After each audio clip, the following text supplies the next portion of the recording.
लाहौर में हुकूमत पंजाब ने चीनी और दालों की कीमतों को कंट्रोल कर लिया है, लेकिन घी और आटे की कीमतें बेलगाम हो गई हैं। चीनी की कीमत में 20 रुपए और दालों की कीमत में 25 रुपए कमी देखने में आई है, जबकि आटा 10 रुपए किलो इजाफे के साथ फरोख्त होने लगा। मजीद तफसील जानेंगे डॉन न्यूज के नुमाइंदे अदनान शेख से। जी अदनान, बताइएगा शहरियों का क्या कहना है?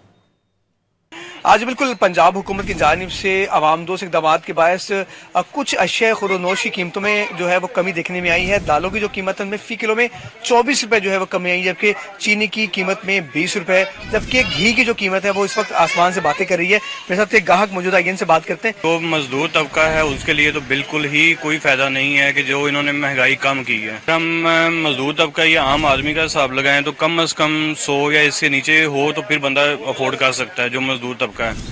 और घी भी इसी तरह 150-200 रुपए किलो हो तो फिर जाके बंदा उसमें गुजारा कर सकता है। जी, ये दुकानदार से बात करते हैं। ये बताएं, क्या समझते हैं कि किन चीज़ों में कमी आप देखने में आई है और कितने में इजाफा है और वजह क्या है?